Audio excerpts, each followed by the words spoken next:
আসসালামু আলাইকুম। আজ 17ই ফেব্রুয়ারি 2026। আকাশে রমজানের নতুন চাঁদ উঠেছে। আর কিছুক্ষণের মধ্যেই আমরা প্রথম তারাবির জন্য দাঁড়াবো।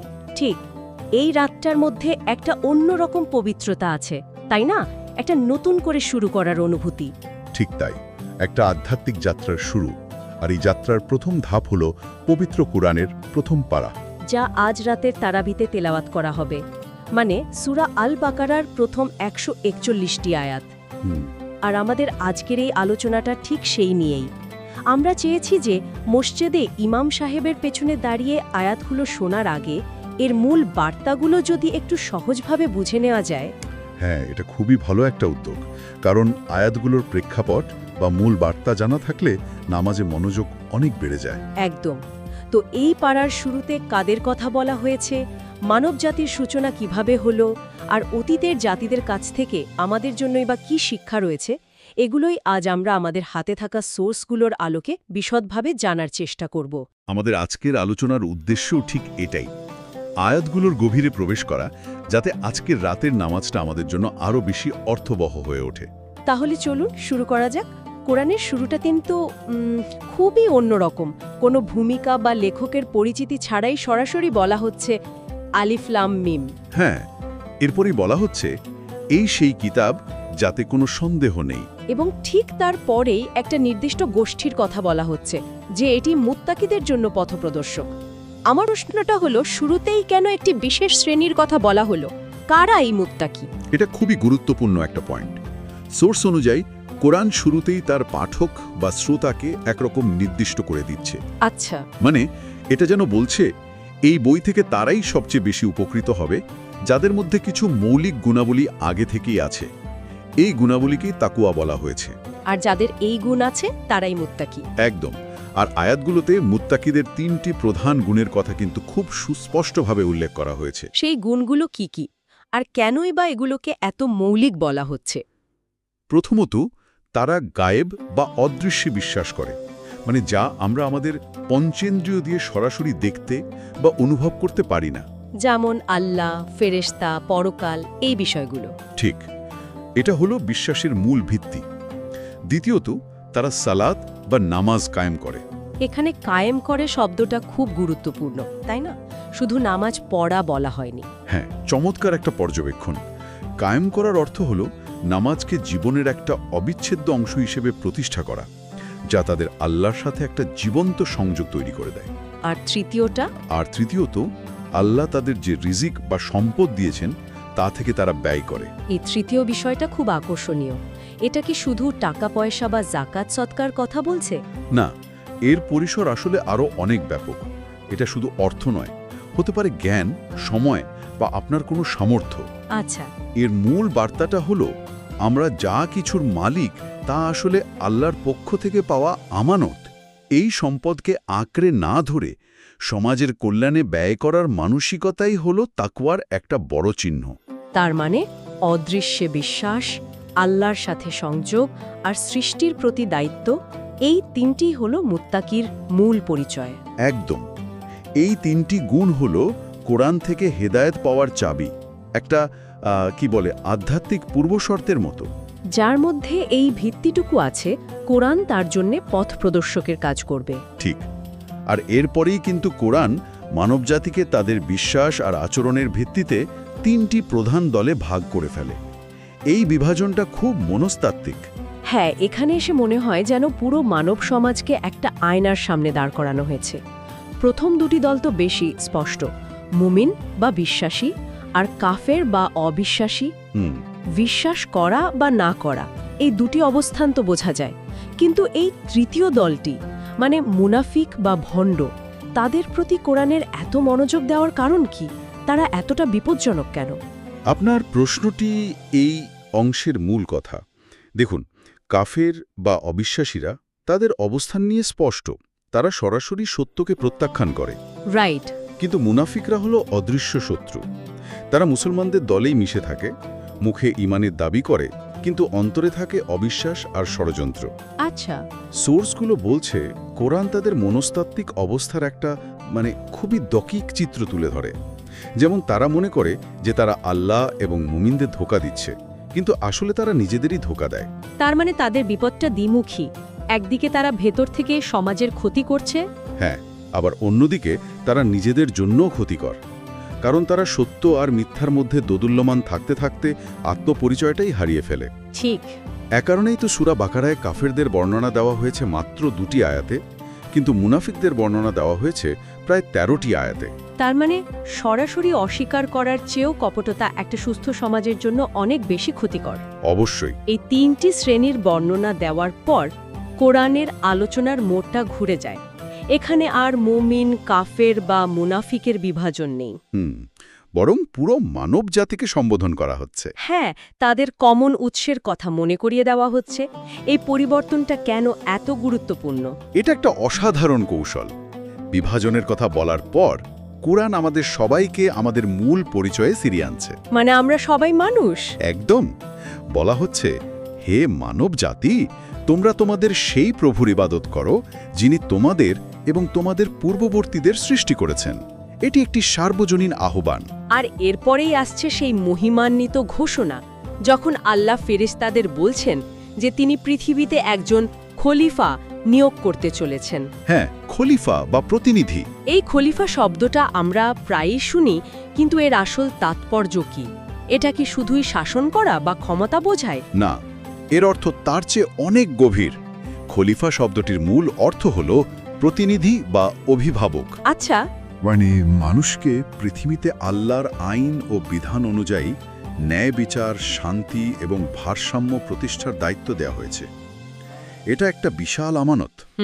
ফেরেশতারা যখন আশঙ্কা প্রকাশ করেছিলেন যে মানুষ হয়তো পৃথিবীতে বিপর্যয় ও রক্তপাত ঘটাবে, তখন আল্লাহ তাদের উত্তরে বলেছিলেন, আমি যা জানি তোমরা তা জানো না। আমার একটা বিষয় এখানে পরিষ্কার হচ্ছে না। ফেরেশতারা তো আল্লাহর সবচেয়ে অনুগত সৃষ্টি, তাহলে তারা আল্লাহর সিদ্ধান্তে প্রশ্ন তুললেন কেন? এটা কি অবাধ্যতা ছিল? এটা একটা খুবই গুরুত্বপূর্ণ প্রশ্ন। সোর্স অনুযায়ী ফেরেশতাদের এই প্রশ্ন অবাধ্যতা থেকে ছিল না, বরং ছিল জিজ্ঞাসা বা জানার আগ্রহ থেকে। ও আচ্ছা। তারা মানুষের মধ্যে থাকা মন্দ প্রবণতার সম্ভাবনাটি দেখতে পেয়েছিলেন, কিন্তু আল্লাহ তাদের আদমের মাধ্যমে মানুষের অপার সম্ভাবনার দিকটি দেখিয়ে দেন। কিভাবে? আল্লাহ আদমকে এমন জ্ঞান দান করেন যা ফেরেশতাদের ছিল না।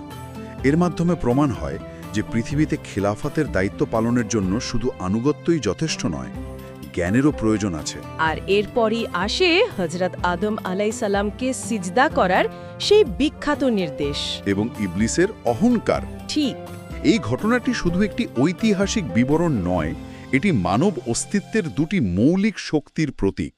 একদিকে আছে জ্ঞান এবং বিনয়, যা আদম আলাইসাল্লামের মাধ্যমে প্রকাশ পেয়েছে, আর অন্যদিকে আছে অহংকার এবং হিংসা, যা ইবলিসের পতনের কারণ হয়েছিল।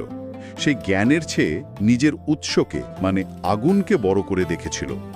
আদম আলাইসাল্লামকে সিজদা করার নির্দেশটি ছিল আসলে আল্লাহর হুকুমের প্রতি আনুগত্যের পরীক্ষা। আর ইবলিস সেই পরীক্ষায় ব্যর্থ হলো তার অহংকারের কারণে। আর এই কাহিনীটা যেন আজও আমাদের জীবনের সাথে প্রাসঙ্গিক। প্রতিদিন আমরা জ্ঞান ও বিনয়ের পথ এবং অহংকার ও অবাধ্যতার পথের মধ্যে যে কোনো একটাকে বেছে নিই। ঠিক, এবং এই দায়িত্ব পালনের পথেই ভুল হতে পারে, যেমনটা আদম ও হাওয়ার ক্ষেত্রে হয়েছিল, নিষিদ্ধ ফল খাওয়ার মাধ্যমে। হ্যাঁ, কিন্তু মৌজম বিষয় হল ভুলের পর তারা অনুতপ্ত হয়েছিলেন এবং আল্লাহর কাছে ক্ষমা চেয়েছিলেন। রব্বানা জালামনা আনফুসানা।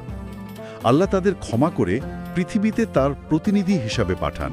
আর সেখান থেকে পৃথিবীতে মানবজাতির খিলাফতের যাত্রা শুরু হয়। একদম। এই সার্বজনীন ভূমিকার পর সূরাটি একটি নির্দিষ্ট জাতির ইতিহাসের দিকে আলোকপাত করে। প্রথম পাড়ার একটা বিশাল অংশ জুড়ে বনি ইসরায়েলের কাহিনী বলা হয়েছে।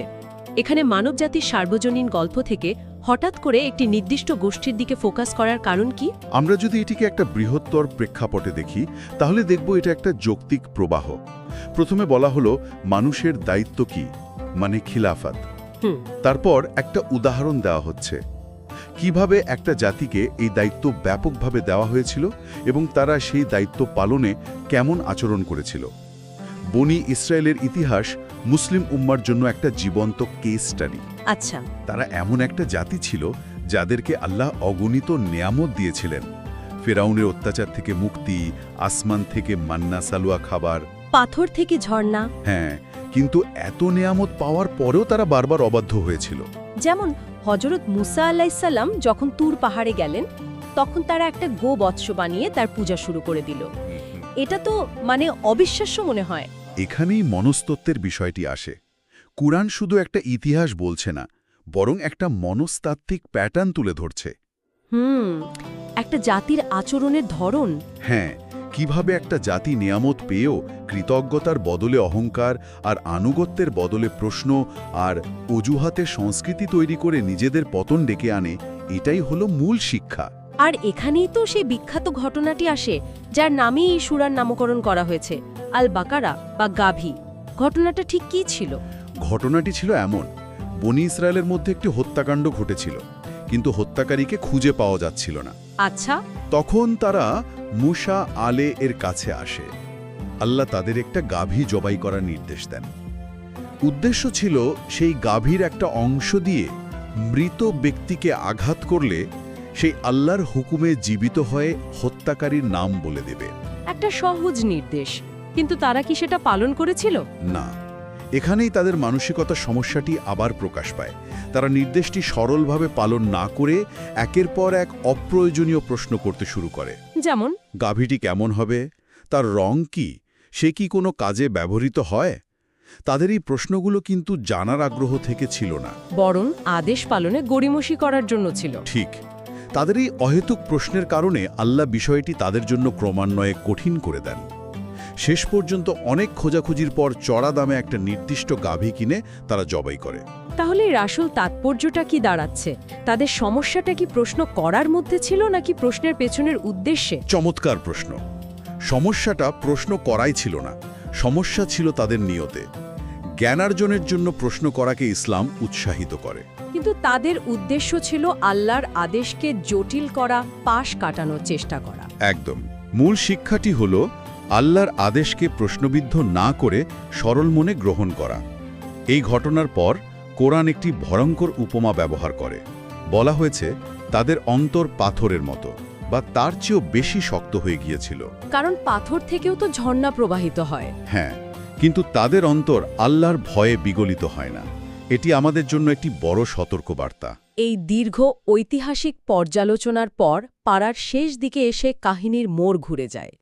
এবার এমন একজনের কথা বলা হচ্ছে যিনি ইহুদি, খ্রিস্টান এবং মুসলমান সবার কাছেই শ্রদ্ধার পাত্র, হযরত ইব্রাহিম আলাইহিসসালাম। হ্যাঁ, ইব্রাহিম আলাইহিসসালামের আগমন এই পাড়ার একটি অসাধারণ সমাপ্তি টানে। কিভাবে? বনি ইসরায়েল যেখানে বারবার চুক্তিভঙ্গ করেছে, সেখানে ইব্রাহিম আলাইহিসসালাম আল্লাহর প্রতিটি পরীক্ষায় সফলভাবে উত্তীর্ণ হয়েছেন। আল্লাহ তাকে বিভিন্ন আদেশ দিয়ে পরীক্ষা করেছিলেন। নিজের সম্প্রদায় ছাড়া আগুনে নিক্ষিপ্ত হওয়া, প্রিয় পুত্রকে কুরবানি করতে উদ্যত হওয়া, এবং তিনি সবগুলোতেই সফল হয়েছিলেন। এর পুরস্কার হিসেবে আল্লাহ তাকে কোনো নির্দিষ্ট জাতির জন্য নয়, বরং সমগ্র মানব জাতির জন্য ইমাম বা নেতা হিসেবে মনোনীত করেন। তার মানে নেতৃত্ব বা আল্লাহর নৈকট্য কোনো বংশ বা জাতিগত অধিকারে পাওয়া যায় না। না, বরং তা অর্জন করতে হয় আনুগত্য ও ত্যাগের মাধ্যমে। আর তার জীবনের সবচেয়ে বড় কীর্তিগুলোর একটি হল পুত্র ইসমাইল আল্লাহকে সাথে নিয়ে পবিত্র কাবা ঘর পুনর্নির্মাণ করা। একদম। এই পুনর্নির্মাণের কাজটি ছিল একনিষ্ঠ ইবাদতের একটি নিদর্শন। তারা যখন কাবার প্রাচীর গাঁথছিলেন, তখন তারা আল্লাহর কাছে একটি দোয়া করেছিলেন। সেই বিখ্যাত দোয়াটি? হ্যাঁ, যা হাজার হাজার বছর পরের ইতিহাসকে আকার দিয়েছে। হে আমাদের প্রভু, আমাদের বংশধরদের মধ্য থেকে আপনার এক অনুগত জাতি তৈরি করুন, আর তাদের মধ্য থেকে এমন একজন রাসূল পাঠান যিনি তাদের কাছে আপনার আয়াত পাঠ করবেন, তাদের কিতাব ও হিকমত শিক্ষা দেবেন এবং তাদেরকে পবিত্র করবেন। আর এই দোয়াটি? ঠিক এই দোয়াটি। আর সোর্স অনুযায়ী আমাদের প্রিয় নবী হযরত মুহাম্মদ সাল্লাল্লাহু আলাইহি সাল্লাম হলেন ইব্রাহিম আলাইহিসসালামের করা সেই দোয়ারই জীবন্ত ফসল। এ বিষয়টি হাজার বছরের ইতিহাসকে একটা সূত্রে গেঁথে দেয়। এটা আমাদের দেখায় যে ইসলাম কোনো নতুন ধর্ম নয়, বরং এটা ইব্রাহিম আলাইহিসসালামের সেই একত্ববাদী বিশ্বাসের একটি ধারাবাহিকতা এবং পূর্ণাঙ্গ রূপ। তাহলে পাড়ার শেষে এসে পুরো আলোচনাটি এটি বৃত্ত সম্পূর্ণ করছে। এটি আমাদের বিশ্বাসের একেবারে শেকড়ে ফিরিয়ে নিয়ে যাচ্ছে। একদম। আজ আমরা প্রথম পাড়ার মাধ্যমে একটি পূর্ণাঙ্গ যাত্রা সম্পূর্ণ করলাম। আলোচনা শুরু হয়েছিল কোরআনের পরিচয় দিয়ে, তারপর মানবজাতির সূচনা, আমাদের খলিফা হিসেবে দায়িত্ব, এবং অহংকারের পরিণতি সম্পর্কে জানলাম। হ্যাঁ, এরপর অতীতের একটি জাতি বনি ইসরায়েলের উত্থান পতনের ইতিহাস থেকে শিক্ষা নিলাম, এবং সবশেষে আমাদের বিশ্বাসের মূল ভিত্তি হজরত ইব্রাহিম আলাইহিসসালামের ত্যাগ ও আনুগত্যের কাছে ফিরে এলাম। এই আলোচনার শেষে শ্রোতাদের জন্য একটি চিন্তার খোরাক রেখে যেতে চাই। অবশ্যই। আজ রাতে যখন আমরা তারাবিতে এই আয়াতগুলো শুনব, তখন এটা ভেবে দেখা যেতে পারে যে আদম আলাহিসাল্লাম, বনি ইসরায়েল এবং ইব্রাহিম আলাহিসাল্লামের এই তিনটি কাহিনী কিন্তু বিচ্ছিন্ন কোনো ঘটনা নয়, বরং এগুলো একটা অবিচ্ছিন্ন চিত্র। হ্যাঁ, ঐশী নির্দেশনার সাথে মানবজাতির সম্পর্কের একটি অবিচ্ছিন্ন চিত্র। এখানে আনুগত্য ও অবাধ্যতা, বিনয় ও অহংকার, কৃতজ্ঞতা এবং অকৃতজ্ঞতার গল্প পাশাপাশি রাখা হয়েছে। এই রমজানের শুরুতে এই চিত্রের কোন অংশটি আমাদের নিজেদের আধ্যাত্মিক অবস্থার সাথে সবচেয়ে বেশি কথা বলছে? আমরা কি আদমের মতো ভুলের পর অনুতপ্ত হতে পারছি, নাকি বনি ইসরায়েলের মতো অজুহাত খুঁজছে, নাকি ইব্রাহিমের মতো সব পরীক্ষায় উত্তীর্ণ হওয়ার জন্য প্রস্তুত হচ্ছি? এই প্রশ্নটাই হতে পারে আজকের রাতের ইবাদতের মূল